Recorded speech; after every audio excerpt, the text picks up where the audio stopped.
Welcome to Best Life 30, your 30-day journey to creating the best life possible for yourself. You can just watch this video, or if you want to sign up for the whole series for free and get the bonus companion worksheets that go with each video, check the link in the description below. All right, so today is day 10, and we're going to learn how you can build your confidence. We all want to be able to change the way we feel. That's what I spend my life showing people how to do. And what most people don't know is emotion is created by motion. The way you move determines the way you feel. You have 80 different muscles in your face, 80. For most people, this is the largest area of unemployment in the country. They use the face the same way. They feel the same emotions over and over and over again. So what I was saying is I have this deal with myself called priming. Every day I say, look, you got to have 10 minutes for yourself. You don't have 10 minutes for yourself, you don't have a life. And I'm not going to hope I feel good. I just got back 6 countries in 12 days. I was in India 2 days ago. Wow. And I woke up here feeling like somebody ran me over with a truck. But you got yourself psyched up. But the way I did it is I do this process. And it's 10 minutes. I put some music on. I do this massive change in my breathing, so it radically changes the way I feel. And then I do this 3-step process. First, I do 3 minutes of gratitude, where I think of 3 things I'm really grateful for, and I associate. I don't think of it over there. I feel it. And the reason is, when you're grateful, you can't be worried. You can't be fearful. When you're grateful, you can't be angry. And anger and fear are what screw people up most in their relationships, in their life, in their business. So I wire myself. I was saying to you that most people want to be happy, but their habit is to be worried or pissed off or frustrated or stressed. And so they've got a highway to stress and they got a dirt road to happiness. So I wire myself. I've got a highway to gratitude, which changes all your emotions. And then I do a 3-minute process of kind of a prayer for my family and friends. And then I do a 3-minute process of the top 3 things I want to accomplish. I see it as done and I feel it. I'm done in 10 minutes. So sometimes I go 20, but my deal is 10, so there's no excuse not to do it. How do I gain more confidence? It starts with yourself, man. You got to start diving into those things that you are afraid of. You don't gain confidence by going to the spot that makes you feel good. It's going to be a false reality. And the second life gives you that challenge, all you want to do is go back to what made you confidence or what gave you confidence. Is that happy spot? No. What gives you confidence, what gave me confidence, was spending years at a kitchen table trying to learn how to read and write on my own, realizing I can't learn the way you learn. I can't, but I can learn. What gives you confidence, not being afraid, is overcoming the fear. I used to stutter severely bad. So right now, I don't know how many people are going to watch this. You know what gives me confidence? Is knowing I no longer care if I sit here and start stuttering to you. Yeah. That's what gives me confidence, is facing these things, overcoming them. And maybe not overcoming them every day, but facing them and facing them and facing them. Pretty soon like this, you know what, man, this is where it's at. It's not in that comfort zone. It's in the discomfort zone is where my confidence is getting built. That's where it's getting built. But people want an easier answer. Yeah. There has to be an easier way. There's not.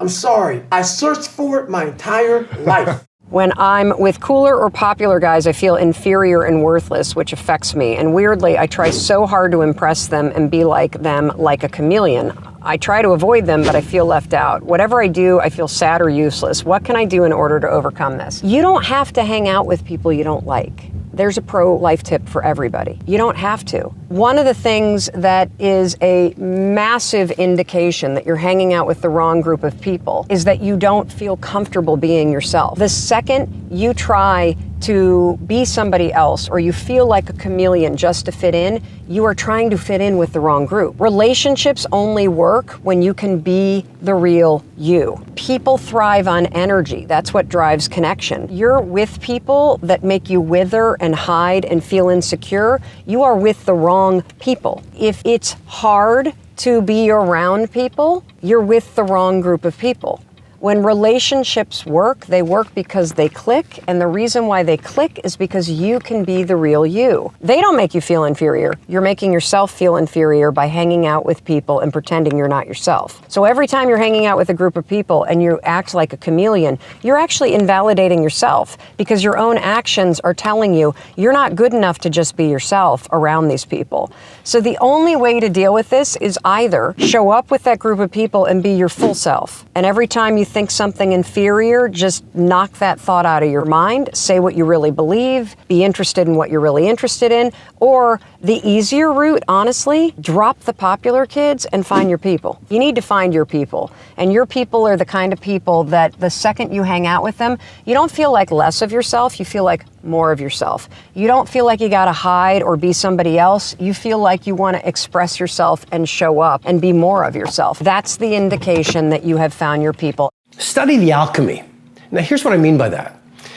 What happens to most people in life, especially the victims, is they reach a part of their life, a difficult time, and they call it failure. I mean, even just labeling a setback as a failure triggers something into your mindset to release cortisol, the fear hormone, which blocks your best performance. And so you want to see yourself and you want to study the alchemy, which is where other people are seeing a failure or a setback or even a little problem, you want to look for the gold. You want to train your brain so you have a dominant belief. It just becomes automatic because you've practiced it so much, where when someone says there's a problem or there's a wall or there's a failure, you literally see the alchemy to turn the lead into gold. Maybe you're going through a divorce. Maybe you're going through an illness. A lot of people who watch this podcast are going through difficulties or outright tragedies. But you want to practice seeing the setback or the dark time as fuel to leverage your growth. And so on this first point about study the alchemy, no matter what you're going through in your life, whether it's a large difficulty or a small setback, you want to ask yourself, how can I use what I'm going through as fuel for my growth? You want to ask yourself, what is the gorgeous opportunity hidden inside this so-called problem? I mean, and if you look at the mass of humanity, they really train their brains to focus on problems, right? They hit a wall and they just, because of their belief system, they don't know it because most people are not really that aware of their belief systems. So they blame it on the world. They blame it on the supplier. They blame it on the teammate. They blame it on their husband or wife. They blame it on their childhood versus understanding our daily performance reflects our deepest beliefs. And so if you are experiencing some kind of a setback, whether it's large or tiny, you want to train your brain to see the treasure within the lead. And one of the greatest hang-ups that people have is the belief in themselves. They suffer from something called self-doubt. Many years ago, I read something. It was by Ralph Waldo Emerson. It was his essay on self-reliance. That's what we want to do. We want to rely on self. And in that, he said, there would come a time in every person's education when they'd realize that envy is ignorance and imitation is suicide. So many people look at someone that's doing very well, possibly in the same field they're in, and envy them. Do you know what that's saying? That's saying, I don't know that I have the same mental faculties you've got. I'm drawing on the same potential that you're drawing on. There is only one mind. I don't know that. So I'm going to envy you thinking you can do something I'm not able to do. The truth is, if you can do it, I can do it. Envy is ignorance. It's not knowing that. And he said, imitation is suicide. Do you know that nothing in this universe would move in the precise order it moves in your absence? That's true. Everything in the universe is essential. You take any part away from anything, it's not complete. And everything in the universe moves in a very precise way.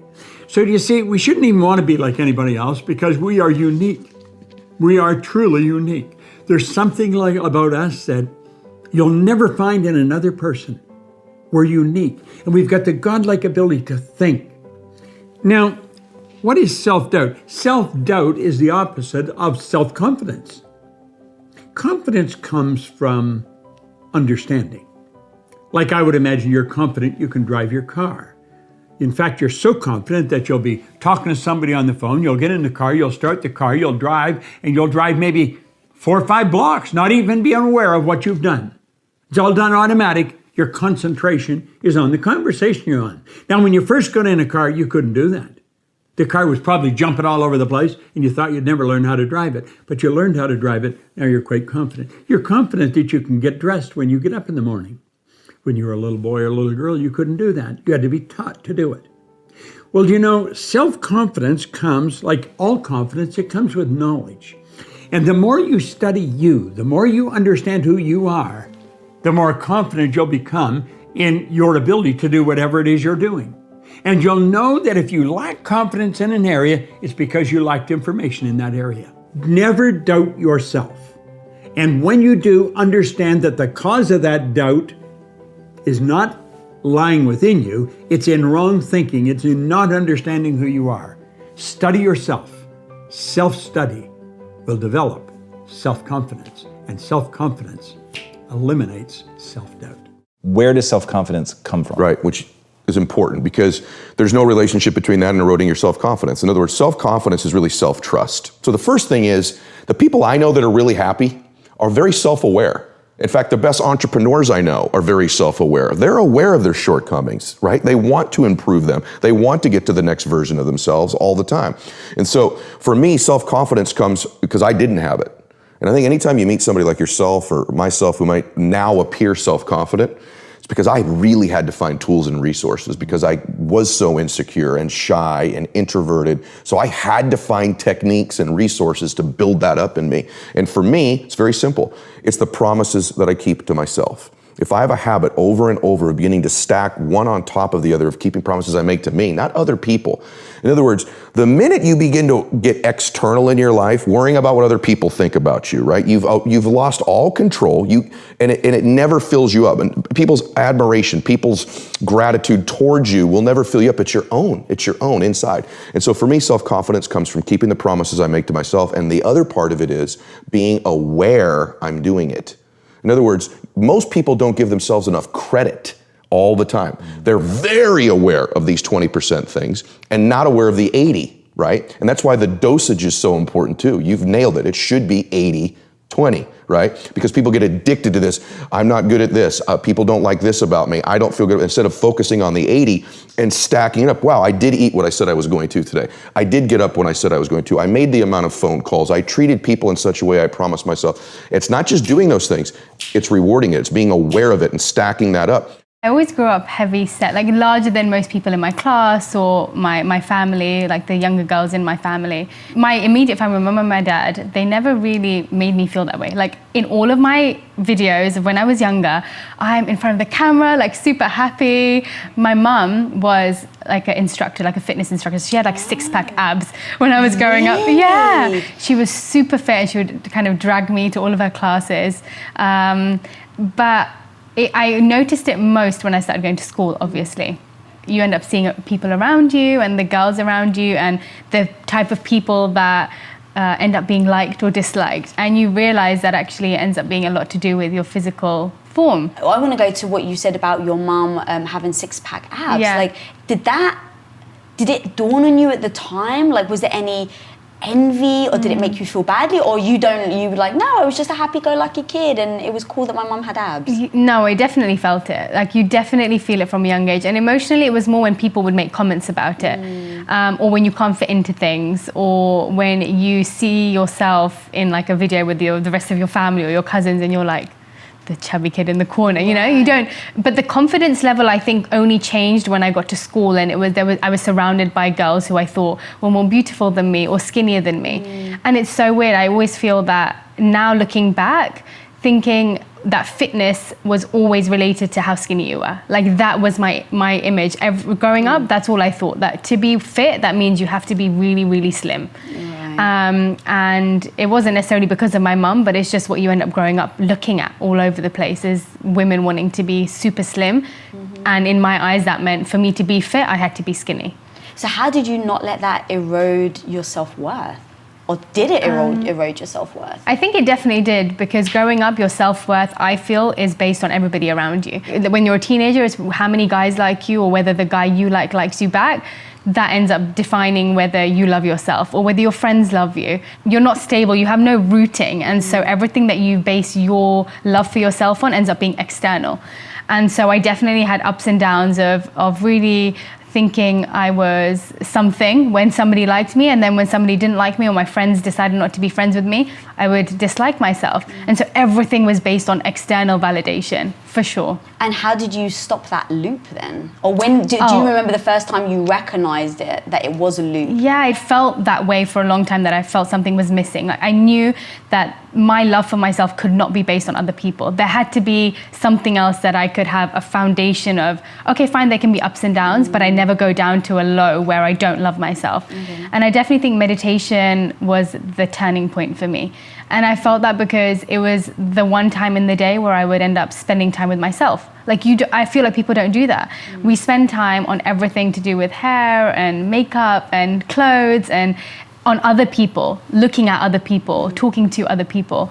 But I felt like I wasn't spending any time actually thinking, who am I? Like, I don't know who I am. And I feel like in a relationship, whether it's with yourself or whether it's with somebody else, you have to know yourself, to love yourself. We never get into relationships with people or friendships with people without knowing them. You can't fall in love with someone without knowing them.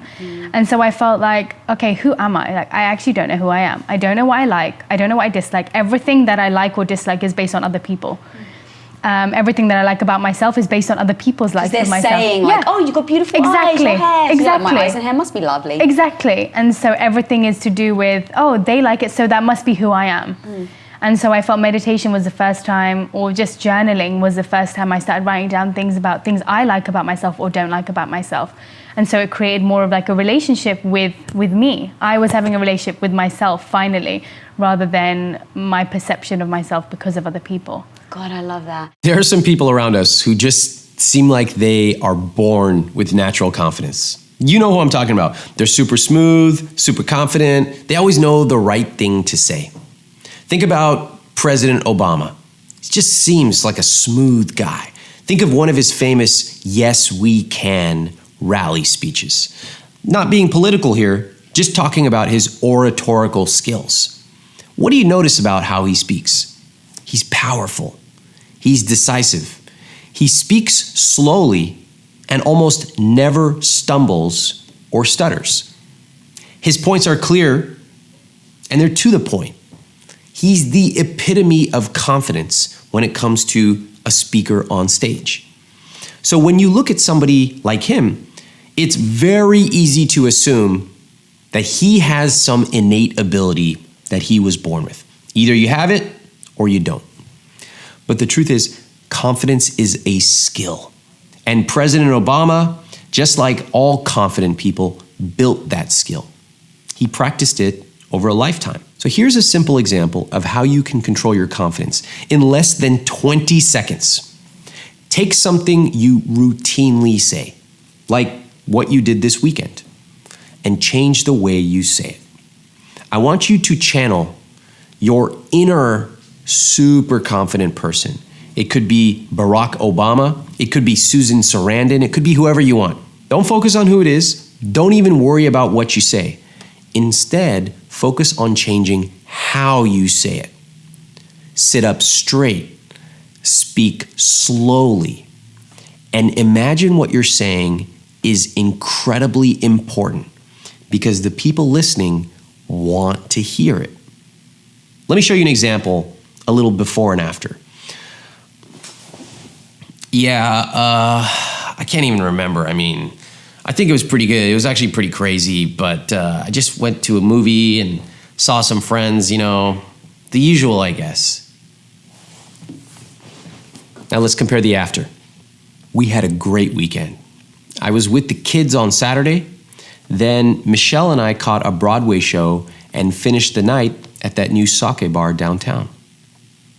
Now, what'd you notice? Notice first that I'm intentionally using someone else to role play. This really lets us get into play acting without worrying about our own life, our own Saturday. Ooh, maybe I don't have as cool of a life as going to a sake bar. Don't worry about that. All we're doing here is working on our delivery. Remember, nobody sees inside of you. They don't see how confident you are, how much work you spent practicing. All they see is the way you answer a question or the way you sit when you're talking to them. So when it comes to confidence, confidence can actually come from the outside in, not just from the inside out, which is what everybody tells you. So instead of waiting for it to just magically appear, where's my confidence? Where is it? We're actually changing our behavior. something everyone can do, and we're letting the confidence follow. The external influences the internal. And once you master this concept, you can apply it to a lot more than just how you speak and how you sit. I want you to borrow confidence from the past. You see, when we're doing something where you have to muster up the confidence, we think of the things that could go wrong. We think of, well, what if I don't come through? What if I don't say the right things? I need to rehearse this over and over. What if? What if we change that? And instead of thinking about what could go wrong, of course, we know this, start thinking about what can go right. But better yet, rob confidence from the past. Go look in your past at times when you weren't sure if you'd go through, but you made it happen. When you thought you wanted the girl and you got the girl, or you got the guy, you got the job, you got the deal, you got the money, you got the sale. A time you scored the touchdown, you got the run, you were good at band, you were the star of the play. Rob confidence from the past. Remind your body, remind your cells, remind your subconscious what it felt like, and bring it into the present time. I'm telling you, you can transcend that old confidence into your current state and watch your state of mind change just like that. I get kicked out of college. I got kicked out of college my second year because I didn't want to continue to run track. I took my team undefeated the first year. Wow. And they went from not having won a track meet in 2 years at all to going undefeated in 1 year. If you could attribute what allowed you to lead the team to do that in one or two insights, what would it be? I had unwavering confidence. Did you cultivate that, or was it natural? Was it cultivated at home, or was it personally cultivated? My dad and my mom, they I don't know if it was brainwash or encouraged me. I could do anything. Yeah. Like opposition didn't scare me. It never have scared me. Like I don't look at how big the mountain is if I can climb it. I go, are we gonna climb it? And what do we need to climb that size mountain? You don't measure if I can do something based on the size of the opposition. You decide we're gonna do it and then decide what to do for that particular scenario. Very different strategy. When you look yourself in the mirror, what do you see and what do you say to yourself? Probably the most egotistical things that I say. I'm probably most egoed out when I'm talking to myself, which means that I've got a lot of confidence and ego. I really, whenever I talk to myself in the mirror, it's always the same thing, which is like, you're gonna do it, man. You're good. Like it's real good stuff. And it's not like false pumping up. I only do it 7 times a year, but like something would have just happened, either adversity or something great. And I'll look myself and say, we got this. I got a funny, Kevin Durant walked off the field, off the court the other day against the Warriors.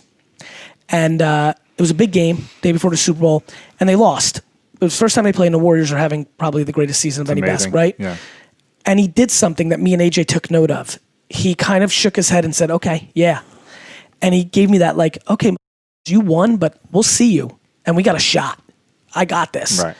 And that's what I do with myself. Like if something good or bad's happening, I'll look myself in the mirror and I'll just say, like I know I'm built for this. We like people who say, I've got something to offer the world. And people are very reassured by confidence. You know, we're all scared that we're going to come across as arrogant, but if you're on a flight and you hit turbulence, you want a confident pilot. If you're sick, wouldn't you like a really confident doctor to go, oh, I'm the best doctor in New York, I'm going to make you better. You don't want to go, well, I don't want to brag, you know, I'm sort of okay sometimes, but you know, he's better than me. We don't want our kids' teacher to go, well, I'm not the best, you know, I have good days. We want them to go, I'm the best teacher, and I'm going to give you back your kid in a year's time, radiating confidence and talent. You know, we pay for that, and yet we're so scared of saying, I've got a gift, I've got a skill, this is what I'm good at. You see the two biggest enemies to success. Number 1, self-doubt. Number 2, fear of the unknown. We struggle with self-doubt. We worry, are we ready for this? Are we good enough? Do we actually have what it takes to succeed? Confidence is nothing more than believing in yourself. And believing in yourself is nothing more than doing the things that you once didn't believe that you could do. You see, confidence comes from competence. It's easy to believe in yourself when everyone believes in you. That's not what I'm talking about. I'm talking about believing in yourself when you're not ready, believing in yourself when no one believes you, believing in yourself when everyone doubts you that you cannot do it, that you cannot make it, that you don't have what it takes. That is when you need to develop that unshakable self-confidence, that believe that you can do it.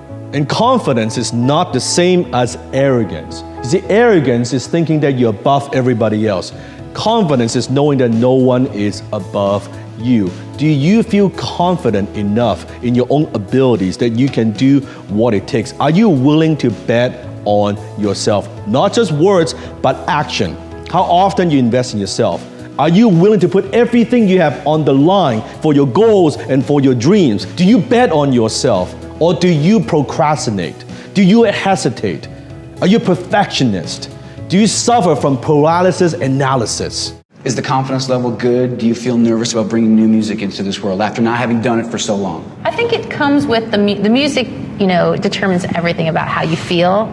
And I think when we made this record, the last few years we've been making this record, it was like we were all so on the same page about the kind of album we wanted to make. I mean, what is the point at this point to put a record out unless we think it's going to be like amazing and our favorite record we'd ever done and like our best work, and like, we had to really fight to make this record. It wasn't like we just, glided into the studio and had the luxury of time. It was really like, it was this passion and this drive to want to really make it and have to fight for it. So with all that hard work behind us and to actually know what the record is, because we're addicted to it and listening to it in our cars and like just about ready busting to share it, there is a confidence that comes with it, and it's more about like knowing how much we love it and knowing the people that are actually supported us and that they're waiting for it and they're excited for it. It's those people that give us the confidence, the people that have given us this life and supported us, those fans, I guess, that kind of just gets you riled up. It's exciting to share it, One thing that Sky mentioned in the last panel about building relationships with people before you need something from them. So really thinking about how do you reach out to a VC. You may not be raising funding now, you may be thinking about it, but starting to build those relationships early. So Cam had that kind of relationship. He mentioned Mark Schuster, he's one of the biggest venture capitalists in Los Angeles. Tell us a little bit about how you cultivated that relationship and how it grew over time. I think I had a level of confidence that most people don't have. And what I mean by that is I try to make people relearn everything that they think that they know about people like me, right? Traditionally, a rapper is just this thing like, oh, he's just a rapper. It's a bad thing, right? But I started getting frustrated with people throwing that stuff at me, and I would change it and say, you know what? Being a rapper means having your finger on the pulse of the millennial generation, right? To be hot like Jay-Z for such a long period of time, you have to know what the young generation thinks. You have to know what they dancing in the club, what kind of sounds they like, what kind of shoes they wearing, what new car, and you have to be ahead of the curve. And you can use that as an advantage. So when they throw this rapper thing at me, I switch it around and say, nah, that's what it is, right? And then a lot of the people that are out here putting capital in all these companies and investing in all these companies, they don't even use the products. Like a lot of y'all could probably tell me about Snap more than they could. So once I started to realize that, it just became a confidence that I started having. And I would talk to them like, no, actually, it doesn't work like that. It works like this. And then they would be like, what? And then I would prove them wrong. And the next thing you know, they're listening to me for insight. So it didn't necessarily happen like that with Mark Schuster. Mark Schuster was a person that just recognized that. And he was like, you know what? I like your confidence. I like your understanding of social. Let's just build a relationship. And it started from there. So he offered to invest in me like 5-6 years ago, and I just wouldn't take his money. I was like, nah, I got my own money. Next thing you know, I started giving him my insight on all kind of companies, and I think he understood the diverse opinion coming into the room and how valuable that was, and that's why me and him built a bond like that. Now I've got a special bonus clip that I think you're gonna enjoy, but before that, it's time for the best Life 30 questions of the day. Now it's not enough to just watch a video, you have to do something, take action, so pull out your worksheets and let's get to work. And if you don't have the worksheets for this video, check the link in the description to get them for free. Question number 1, if you were more confident, what changes would you make in your life? Number 2, what promises did you make to yourself that you need to keep? And number 3, what people and resources do you need to be around more to keep your confidence high? And if you're doing the Best Life 30 challenge with me, give me a hashtag BestLife30 in the comments below so we could celebrate with you. Self-confidence comes from doing difficult things. When you face adversity and you tell yourself it's too difficult, you lose self-confidence. When you face adversity and you push through it, you act, you go forward, you build self-confidence. Most people won't do difficult things because your identity is tied to the results. You only feel good about yourself when you win, and so you'll only do things where there's a fairly high % chance of you actually winning. And so that leads to you playing small forever and always doubting yourself. You know you're capable of more, but you're afraid to fail. The trick to playing a bigger game and building real self-confidence is feeling good about yourself when you try, not when you win. Celebrate the effort, not the results, because you likely won't get immediate results at the beginning, especially if you're doing difficult things. But if you tie your self-esteem to your effort and you keep putting in the effort, you will get results. To do the difficult things, you need to respect your effort more than winning. My biggest fear is around disappointing people. I hate the idea of letting somebody down. And so it used to prevent me from taking action because I would be so paralyzed by fear of letting that person down that I would secretly hope that they would cancel on me. I remember when I booked my trip to Brunei, I was invited to do a keynote speech in Brunei to help their young entrepreneurs there. And I agreed to it months in advance. And then as we started getting closer to it, I started having mini panic attacks, like, oh my God, it's coming up. Oh my God, why did I say yes to this? I hope they cancel. I hope they cancel. I'd be checking my email 3, 5, 8 times a day, expecting the, sorry, Evan, it's over. It's not happening. You know, we'll still pay you or we won't pay you. It doesn't matter, but you don't have to come anymore. It's like, yeah, you know, I'm waiting for that email. And it never came, so I had to go. And that's not just for the big things. Like, okay, that makes sense. It's in Brunei, different country, never been there. It's on national TV. It's a big deal. You're getting paid a lot of money to go there. Great, it makes sense that you're scared of that. I'd be afraid even on a small micro level. I remember being afraid of meeting entrepreneurs in coffee shops. And there's one woman in particular that this really sparked a change for me. There's one woman who I agreed to meet at a coffee shop. She was pure startup mode.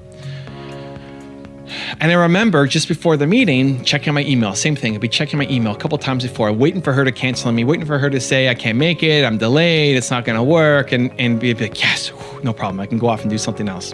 It never came, right? She never canceled on me. And so because I was worried about letting her down, I would go to the meeting. I wouldn't cancel myself and I would not show up because that's the ultimate letting her down. So I still had to go. And it ended up being such a great conversation. And I remember sitting in the car afterwards and I'm about to come home and I just had this fantastic conversation with this beautiful person and was able to help her, was able to shift her business, was able to give her a perspective that she wasn't thinking about before, was able to inject her with belief that she was off now building a better business for herself. And I made that happen in a really short amount of time. And this was what made me feel the best. Helping people get to where they need to go is the thing that fills me up the most, more than making videos. This is the thing that fills me up the most. And I almost wish that it didn't happen. Right? Like, I wish that it didn't happen. I was waiting for her to cancel on me. And I remember having this moment, sitting in the car. It's like, what am I doing? Why am I so afraid of this thing? The thing that I love doing the most is the thing that makes me the most fearful. And I almost sabotage myself. And so from that moment, I decided that I need to tie my self-worth, my actions, my confidence to the doing. That it may not work out. That chances are it's going to work out, but it may not work out. And that's okay. That I need to show up, that I need to push through, because the only way to actually then gain your self-confidence, to gain more respect for yourself, is by doing the difficult things, whether it works out or not. If you want to join the Best Life 30 Challenge, click the link right here below me. Or if you want even more videos on how to boost your confidence, check out the playlist right there next to me. Continue to believe, and I'll see you soon.